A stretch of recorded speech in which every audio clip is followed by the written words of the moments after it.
नमस्कार, आप देख रहे हैं बिस्तक। मैं हूं रजत देवगन।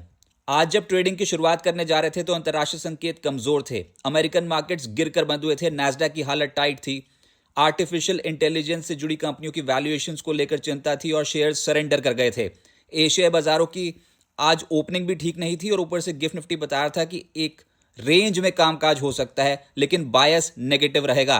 बाजार दो तरफा चाल दिखा गया। निफ्टी में आज की रेंज 25,726 से लेकर 25,902 के लेवल की रही। ऊपर गए जरूर थे, एक बार 25,902 के लेवल तक पहुंचे थे। ऐसा लगा रिकवरी आ गई, हरे निशान में कामकाज कर रहे थे, लेकिन दोपहर को फिर से सरेंडर कर गए। एक खबर जिसका आज बहुत बड़ा असर हुआ है वो है सेबी बोर्ड की बोर्ड बैठक में हुए फैसले, जिसके कारण एसेट मैनेजमेंट कंपनियों के शेयर चमक गए। सेबी ने म्यूचुअल फंड्स के फीस स्ट्रक्चर में बदलावों को मंजूरी दे दी।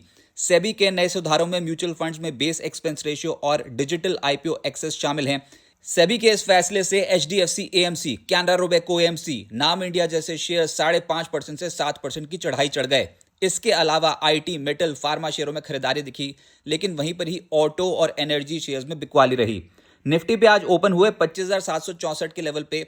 आज के दिन का लो लगाया 25,726, फिर रिकवरी आई और शानदार रिकवरी के चलते 25,902 का हाई लगाया, लेकिन दोपहर को सरेंडर कर गए। 25,815 ये आज के दिन की क्लोजिंग आई है।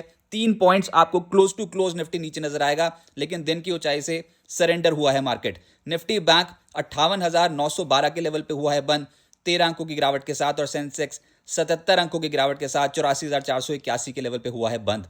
एडवांसेस निफ्टी के 24, गिरने वाले 25 एक बिना बदलाव के बंद हो गया। और अगर एनएससी में देखोगे तो 1,271 शेयर्स चढ़े हैं, उसके मुकाबले 1,824 शेयर्स गिरे हैं। दिक्कत यही है, advance decline ratio broader markets में डिक्लाइंस के फेवर में है। निफ्टी गेनर्स में आज सबसे तेज चला इंडिगो। इनके ऑपरेशन सामान्य हो रहे हैं, ऐसा कंपनी की मैनेजमेंट का कहना है।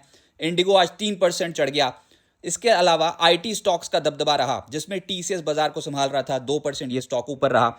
टेक महिंद्रा, इन्फोसिस 1.5% के करीब चढ़ गए, और मैक्स हेल्थ निचले स्रोत से सुधर गया, 1.5% ये ऊपर आ गया। निफ्टी लूजर्स में सन फार्मा का दिन खराब था, 2.5% ये नीचे रहा। टाटा स्टील 1.5% नीचे। पावर ग्रिड, एशियन पेंट्स और टाटा कंज्यूमर की क्लोजिंग लाल निशान की थी। एफएनओ गेनर्स में एचडीएफसी एएमसी आज बाजार का शहंशाह था, 7% ऊपर चला गया।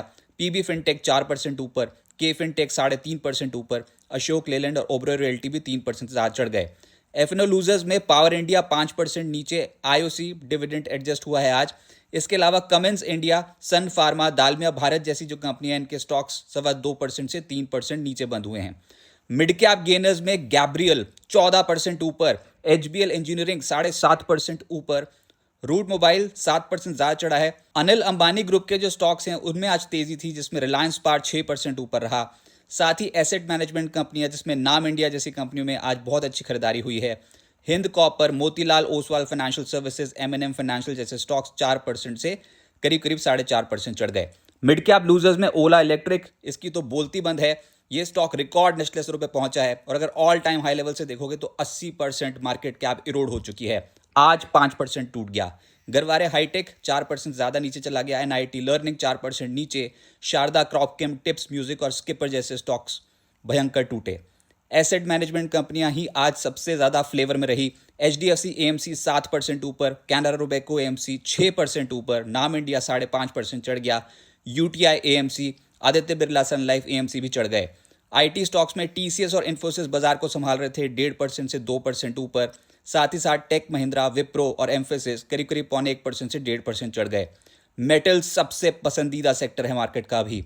हिंद कॉपर 4.5% ऊपर, हिंद जिंक 2.25% ऊपर, एपीएल, अपोलो, वेदांता, जेएसएल आज भी चढ़ते हुए नजर आए। फार्मा स्टॉक्स में इप्का लैब्स 2.5% चढ़ा है, सिंजीन 2% ऊपर, Max health, Divi's labs, Aurobindo pharma, Biocon 1.5% के करीब चढ़ते हुए नजर आए। फाइनेंशियल्स में आईसीआईसीआई प्रू लाइफ 2.5% चढ़ गया। बॉम्बे स्टॉक एक्सचेंज 2% ऊपर। एसबीआई कार्ड, आरईसी लिमिटेड जैसे स्टॉक चढ़े हैं, लेकिन जो बिकवाली हुई है उसमें है एचडीएफसी बैंक और Muthoot finance. Real estate stocks में भी मिलाजुला रुख देखने को मिला। चढ़ने वालों में ओबरॉय रियल्टी, अनंत राज, ब्रिगेड, सिग्नेचर ग्लोबल जैसी कंपनियां शामिल हैं, लेकिन गिरने वालों में डीएलएफ और गोदरेज प्रॉपर्टीज शामिल हैं। ऑटोज का दिन खराब था, ज्यादातर स्टॉक्स गिरे हैं। उनो मिंडा, मदरसन 2% से 2.25% नीचे। ट्यूब इन्वेस्टमेंट, एक्साइड और हीरो मोटोकॉप 1% से 1.5% नीचे, लेकिन जो चढ़ गया वो है अशोक लेलैंड 3% से ज्यादा ऊपर। एक और स्टॉक चढ़ गया है, टाटा मोटर कमर्शियल व्हीकल, यानी कि कमर्शियल व्हीकल स्पेस में अभी भी बाजार का इंटरेस्ट बहुत ज्यादा है।